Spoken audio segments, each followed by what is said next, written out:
buenos días, buenas tardes o buenas noches en donde estén.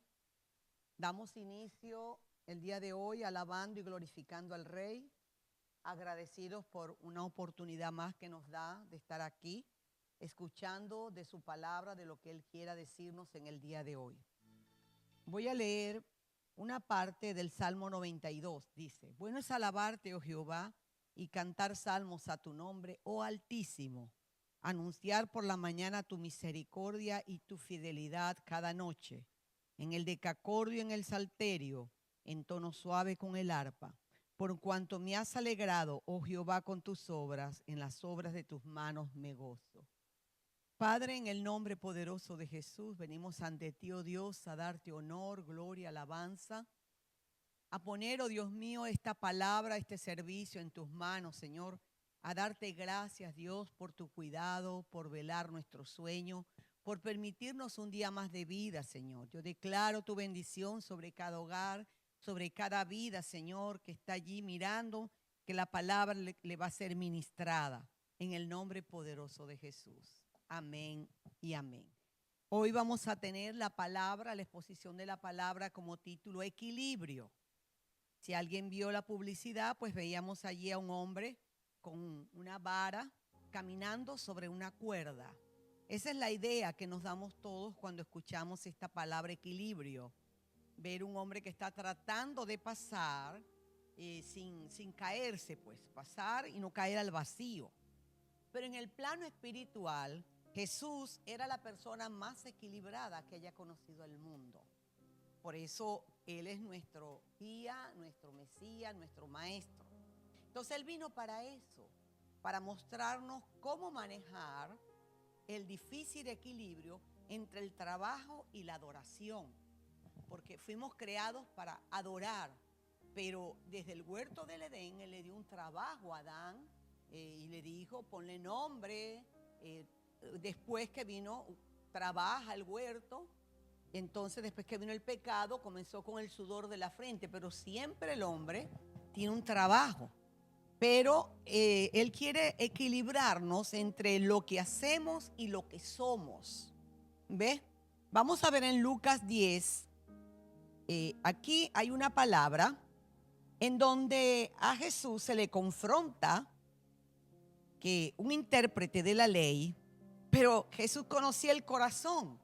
Y sabía lo que este hombre estaba más interesado era en debatir que hallar una respuesta. Estaba más preocupado por la teoría que la práctica, porque esto es lo que hacían los escribas, los fariseos para el tiempo de Jesús. Se guiaban por la ley, solamente lo que dijera la ley, y no se movían a misericordia. Así que vemos aquí que en Lucas 10, del 25 en adelante, leo: he aquí un intérprete de la ley se levantó y dijo, para probarle. Fíjense cómo el escritor especifica bien para qué lo hizo, para probarle. Y dijo, maestro, ¿haciendo qué cosa heredaré la vida eterna? Él le dijo, ¿qué está escrito en la ley? ¿Cómo lees? Él está preguntando por la ley y Jesús le está respondiendo por la ley. Aquel respondiendo dijo, amarás al Señor tu Dios con todo tu corazón y con toda tu alma y con todas tus fuerzas y con toda tu mente, y a tu prójimo como a ti mismo. Esa era la ley, estaba escrito así. Y le dijo, bien has respondido, haz esto y vivirás, y vivirás. Pero el hombre no se queda allí. El hombre sigue investigando, quiere plantearle interrogativas, porque él quería como ridiculizar quizás a Jesús, porque ellos no vieron a Jesús como el Hijo de Dios, como el enviado, como el Mesías, y ellos creían que ellos solamente tenían derecho a saber, porque eran los estudiosos de la ley. Otro que no estuviese a su nivel o en su rango o en el instituto que ellos estaban preparándose, no eran conocedores de la ley, de la palabra para ese entonces. Entonces, ante esta interrogativa, viene otra vez y le pregunta, él queriéndose justificar a sí mismo, le dice a Jesús, ¿y quién es mi prójimo? porque ahí habla de un prójimo, amarás a tu prójimo como a ti mismo. ¿Y quién es mi prójimo? ¡Wow! Entonces, están todos mirando a Jesús, expectantes. ¿Qué le va a responder el rabí, el maestro? Respondiendo Jesús dijo: un hombre descendía de Jerusalén a Jericó y cayó en manos de ladrones, los cuales le despojaron e hiriéndole se fueron, dejándole medio muerto. Aconteció que descendió un sacerdote por aquel camino y viéndolo pasó de largo. Asimismo un levita, llegando cerca de aquel lugar y viéndole, pasó de largo. Pero un samaritano que iba de camino vino cerca de él y viéndole fue movido a misericordia. Ya habían pasado dos personalidades, sacerdote, levita, hombres de la ley que la conocían, pero un samaritano, alguien que no valía nada para ellos. Entonces dice, y acercándose vendó sus heridas, echándole aceite y vino, y poniéndole en su cabalgadura, lo llevó al mesón y cuidó de él. Otro día al partir, sacó 2 denarios y lo dio al mesero y le dijo: cuídamele, y todo lo que gaste de más yo te lo pagaré cuando regrese. Miren aquí, qué sabiduría. ¿Quién pues de estos 3 te parece que fue el prójimo del que cayó en mano de los ladrones? Y le dice: el que usó de misericordia con él. Entonces Jesús le dijo: ve y haz tú lo mismo. Fin de la conversación. Fin. Dios allí estaba siendo claro quién era de verdad un prójimo. Pero amar al Señor como nuestro Dios y a nuestro prójimo como a nosotros mismos es lo que siempre Él quiso que nosotros hiciéramos. Que nosotros no hiciéramos acepción de persona. ¿Ve? Esto era una imagen de una vida perfectamente equilibrada. Un equilibrio entre el amor de Dios y el amor al prójimo. Lo estaba diciendo el Señor allí en esa palabra. Pero estos versículos resumen todo el Antiguo y el Nuevo Testamento, que Dios desea que lo amemos, pero también quiere que nos amemos unos a otros. Cuando hay adoración y servicio, son los 2 extremos de nuestro sub y baja, porque la vida no siempre está así, sube o baja. Entonces es allí donde necesitamos un equilibrio. Fíjense que si usted está en un lugar y sube más a un lado, usted cae. Usted, para mantener el equilibrio, tiene que estar en el medio. Entonces debe de ser allí ese equilibrio entre el amor de Dios y el amor al prójimo. Uno fluye del otro. Esto significa esa vida equilibrada, una vida como Cristo. Pero para el intérprete de la ley aparentemente no lo comprendió. Así que queriendo justificarse, el hombre desafió a Jesús. Entonces le hace esa pregunta: ¿quién es mi prójimo? Entonces, ¿qué ocurre? Que para ellos el samaritano no tenía ningún estatus social. Era una persona denigrada por ellos, como aquellos cerdos quizás. Cuando preguntamos alguna vez recibimos una respuesta que no queremos escuchar. Al erudito a este hombre de la ley, no le gustaría mucho que fue el samaritano el que quedó como el buen hombre, el que usó de misericordia. Entonces esto fue lo que le sucedió a este intérprete de la ley. Lo que recibió este hombre de fe fue una gran caída, un golpe. Y Jesús lo hizo bajar de esa postura legalista y súper espiritual que ellos siempre creían practicar, que ellos eran los que amaban al prójimo, que ellos eran los únicos que amaban a Dios porque conocían la ley. El Señor va a contrarrestar nuestras creencias y nuestro estilo de vida con un propósito: darnos equilibrio. Darnos equilibrio. Si nosotros nuestra balanza está inclinada más de un lado que de otro, el Señor de alguna manera, de alguna forma, va a traer a nuestras vidas un hecho, un acontecimiento, como esta parábola, como esta explicación que Jesús le hace con respecto a quién es el prójimo a este levita, a este hombre que conocía la palabra, este intérprete de la ley, perdón. Entonces vemos aquí, ellos tenían una superioridad religiosa, que eran judíos, porque conocían.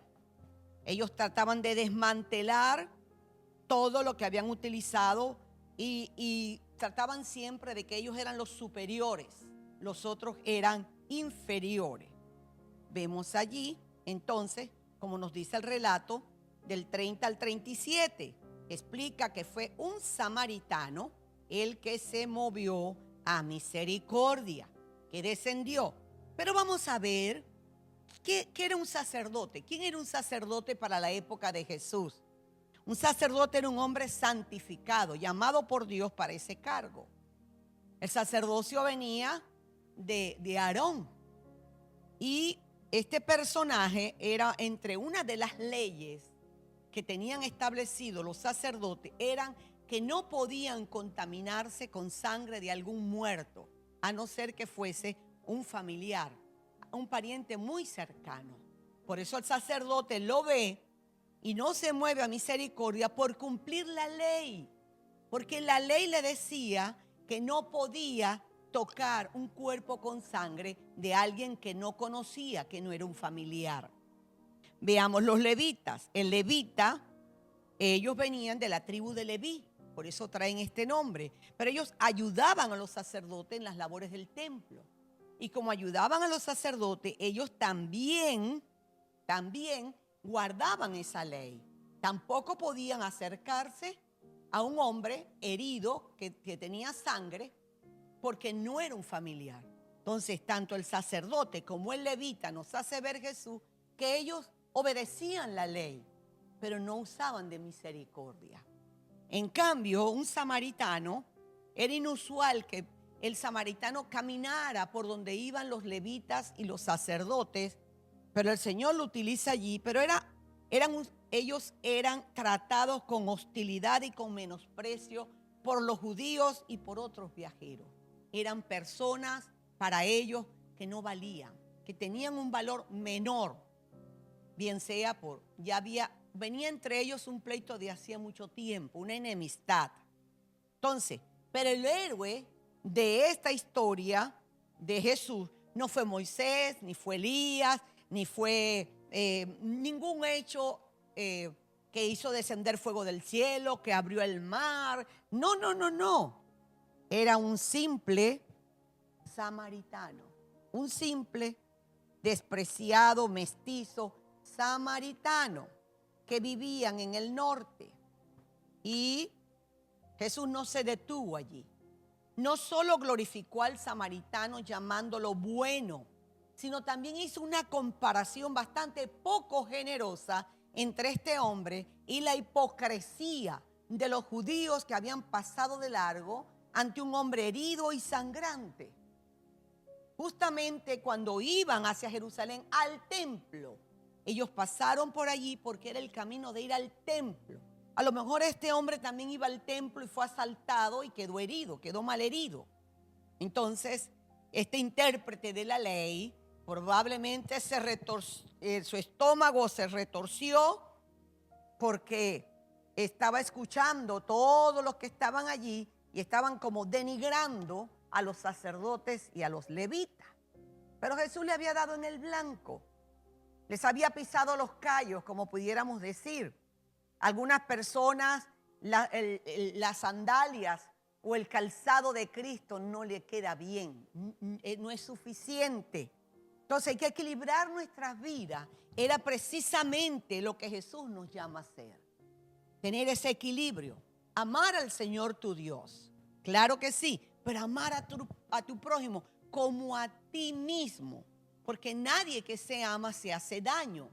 Y si tú no te haces daño a ti mismo, con ese mismo amor Dios quiere que no le hagas daño a tu prójimo. ¿Y quién es tu prójimo? El que está más cerca, el que tienes a tu lado. Entonces, vemos que amar a Dios, bueno, para muchos no hay problema porque no lo veo. y yo digo, y yo creo, y yo hago, y yo ayuno, y yo oro, y con eso estoy amando a Dios.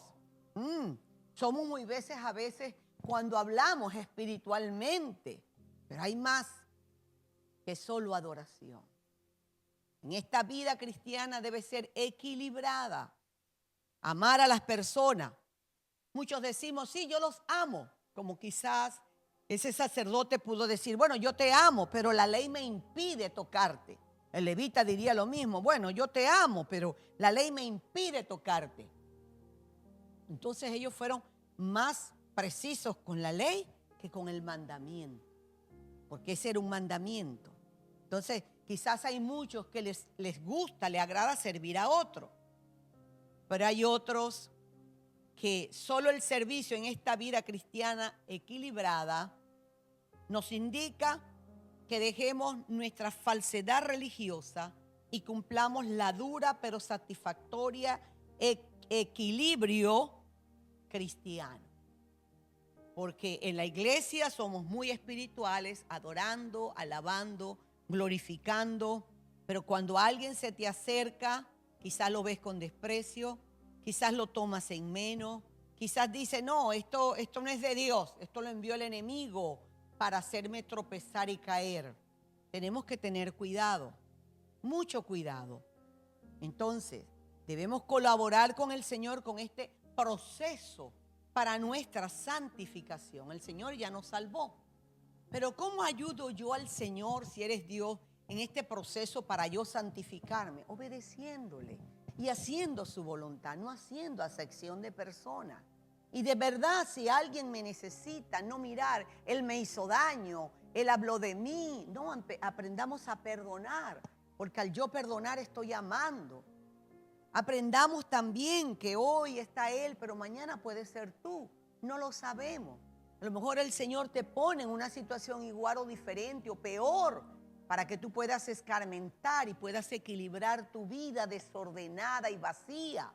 Muchos creemos que porque hacemos mucho en la iglesia o porque llevamos una vida religiosa o porque tenemos muchos años caminando con el Señor, gloria a Dios por todo eso, porque ayunamos, vigilamos, pero no amamos. Yo amo a mi madre, a mi padre, a mis hijos, aquí el círculo. Cuando alguien me molesta, yo no lo puedo amar. Y eso es lo que el Señor te dice, ama a tu enemigo, ámalo. Vemos en Efesios 2:10 que dice, fuimos creados en Cristo Jesús para buenas obras, las cuales Dios preparó de antemano para que anduviésemos en ellas. Buenas obras. Y esas buenas obras no las voy a hacer conmigo mismo. Esas buenas obras yo las tengo que aplicar al que está a mi lado, al que viene, al que... Mire, hay una parte en la palabra que dice que muchas veces nosotros le abrimos la puerta y tenemos un invitado y no sabemos si hemos hospedado a un ángel, alguien que Dios envió. Entonces, fuimos creados para tener íntima comunión con el Padre, pero también se nos ha confiado el ministerio del buen samaritano, creados para decir que sí ante el llamado al deber, como debe ser la devoción. Es muy interesante recordar que para tener una vida equilibrada, primero amando y obedeciendo a Dios, no puedo decirle todo a mi alrededor también. Cuando nuestra vida está en una agenda cargada de actividades, es fácil quizás caer y estar secos espiritualmente. Me cargué de actividades cristianas, de actividades religiosas, pero Él quiere una comunión contigo. Él quiere más el ser que el hacer. Es lo que Él busca, que tú seas su hijo, no que tú seas solamente el sirviente. Él lleva y trae, el que ayuda, el que colabora. Eso es bueno.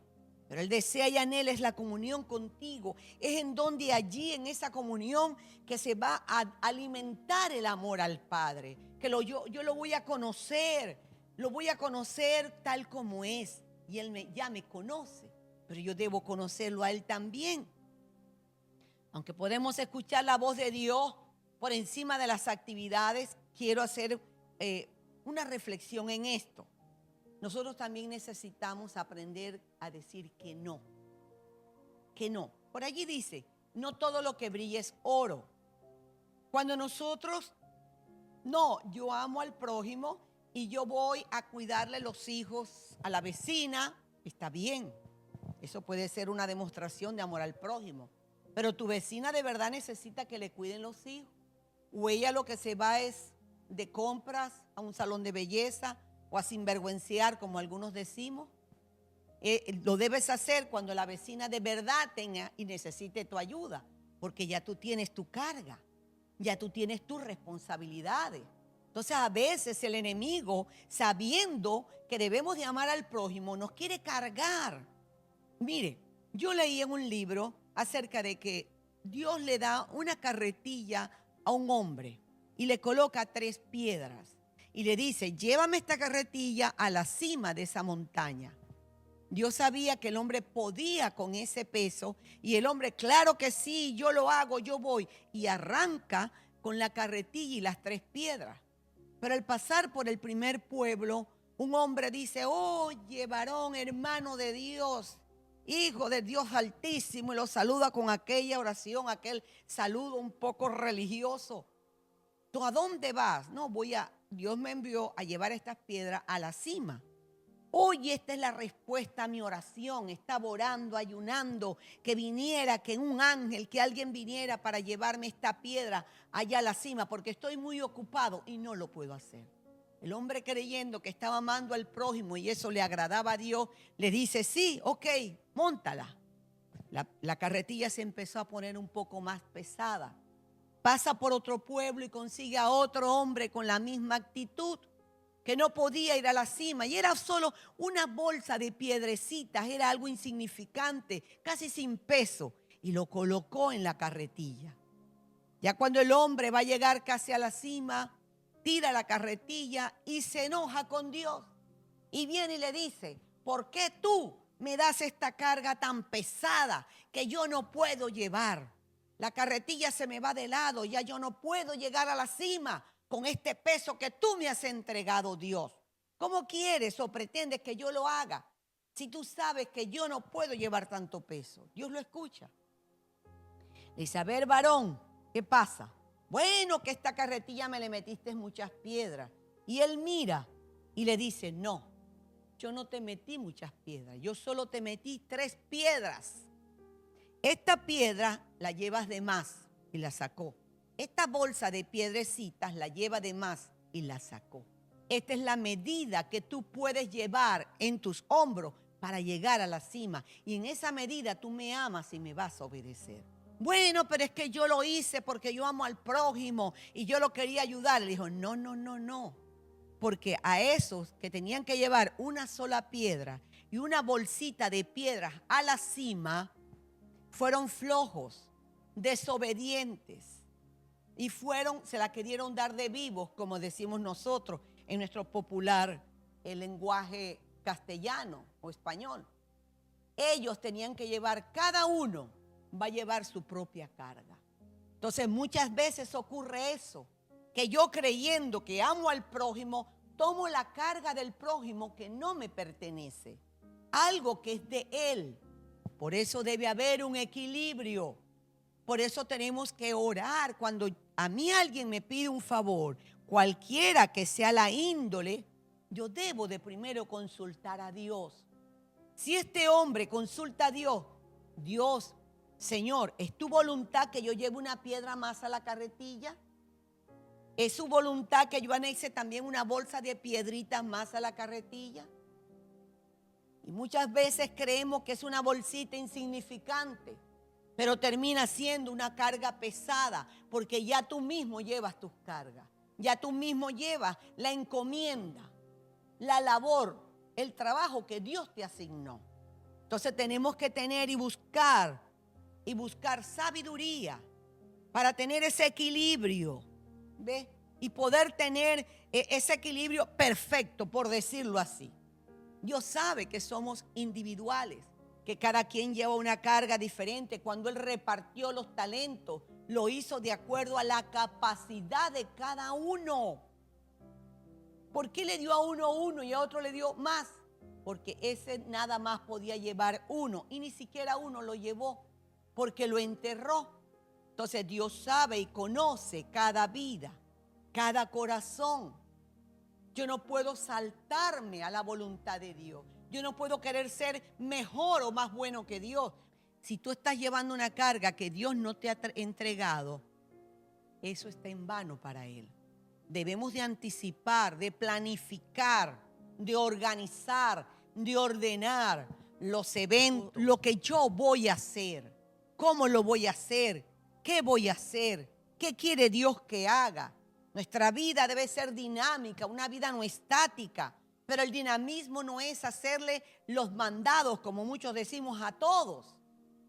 Entonces tú te cargas en donde tú no puedes con tu carga, ni puedes entonces amar a Dios, obedecerle. Debe de haber un equilibrio. Nosotros fuimos creados para estar en equilibrio, para sentir que el alma muchas veces se está inclinando demasiado a una dirección u a otra. Miren, tenemos el caso de Jacob. Jacob, el de las 12 tribus, tuvo 12 hijos. Pero se vio que él tuvo mayor amor por José. Se inclinó más por el amor a José. Él tenía sus propios intereses, por decir así. Él tenía su planteamiento. ¿Por qué? Pero no solamente lo amaba de corazón, sino que lo expresó alrededor de sus otros 10 hermanos. Porque Benjamín, el menor, que José era hermano de padre y madre, pero los otros eran solo hermanos de padre. Y eso trajo discordia, eso trajo envidia, eso trajo un odio tan grande que ellos quisieron matar a José. Porque veían la inclinación del padre más para un hijo que para otros, cuando todos eran hijos. Cuidémonos de que eso no nos ocurra a nosotros, de llevar la inclinación de nuestro corazón más a uno que a otro. Porque eso causa división, causa celo, va a causar contienda. Entonces, yo tengo que ver, cuando hay un desequilibrio en mis actitudes, tienen que haber unos puntos, unos rasgos que me van a indicar a mí si mi vida está siendo equilibrada o no. Si yo me estoy yendo más para un lado que para el otro. ¿Cuáles podrían ser estos puntos aquí? Estos rasgos que nos podían indicar si hay un desequilibrio en nuestras vidas. Primero podría ser una ligera depresión. Todo lo que hago no me satisface. Me siento deprimida. Me siento con una carga, una tristeza. Segundo, un rechazo hacia las personas. Veo que las personas no me buscan como antes, no me escriben, no me llaman, me sacan el cuerpo. Tercero, nos irrita la dirección que está tomando nuestras vidas. Hay una falta de propósito e insatisfacción en todo lo que tengo, lo que soy. Eres adoradora y no te gusta, eres sugiere y no te gusta, te colocan como líder de oración y no te gusta, y en tu casa igual, y en tu trabajo igual. Hay una irritabilidad. Cuarto, un deseo de ser mimada, un deseo de, a veces queremos, hay en nosotros ese espíritu, una falta de orfandad. Nos sentimos huérfanos. Quiero ser mimada, quiero que me satisfaga. Y como yo deseo, tengo un vacío dentro de mí. Yo me voy a satisfacer comiendo. ¿Y qué me pide el cuerpo? Siempre me va a pedir dulce, cosas dañinas. ¿Ve? A otros drogas, a otros sexo, a otros compras compulsivas. Porque hay un vacío dentro de sí. Hay un desequilibrio en tu vida. Por último, y pueden haber muchos más, hay una apatía. No encontramos nada que nos motive. Si tu vida está caminando en alguno de estos puntos que hemos tratado, depresión, rechazo, falta de propósito, insatisfacción, yo tengo un deseo compulsivo, estoy apática, no quiero nada. Evaluemos, hay un desequilibrio en tu vida. debemos de analizar minuciosamente si algunos de estos aspectos están en nuestras vidas, y de ser así, debemos acercarnos confiadamente al trono de la gracia para hallar y alcanzar el oportuno socorro. Como me lo dice a mí en la palabra, cuando yo abro la palabra en Hebreos 4:6, me dice, el escritor de Hebreos dice: acerquémonos pues confiadamente al trono de la gracia para alcanzar misericordia y hallar gracia para el oportuno socorro. Nosotros por sí mismos quizás no vamos a poder llevar nuestra vida en equilibrio. Para todo necesitamos la ayuda, la guianza, la fortaleza, el discernimiento, la sabiduría que viene de Dios. Porque solamente Él puede tener ese equilibrio entre el amor al Padre y el amor a nosotros. Él lo demostró, porque Él en obediencia al Padre se humanó, y en obediencia por nosotros no solo se humanó, fue a una cruz, murió por ti y por mí. Así que tratemos de seguir e imitar la vida de Cristo en nosotros. No solamente amó al Padre, sino que nos amó de tal manera que se entregó a sí mismo. Murió, y Él no te está pidiendo que mueras tú por Él o que mueras por otro, porque ya Él pagó el precio. Pero sí está pidiendo que te acerques confiadamente al trono del Padre por medio de Él. ¿Para qué? Para alcanzar esa misericordia, para hallar ese socorro, para poder seguir adelante. Si tú te sientes en una vida vacía, desequilibrada, en una vida que no te satisface, una vida que la llenas con cosas que te están haciendo daño, no hay amor, no te amas ni a ti mismo, porque si te descuidas, no cuidas el cuerpo, no cuidas tu familia, no te amas ni a ti mismo. Yo te quiero decir a ti, querido amigo, tú que nos estás escuchando en este día, por favor, ven a Cristo. Abre tu corazón. Él está a la puerta y está llamando.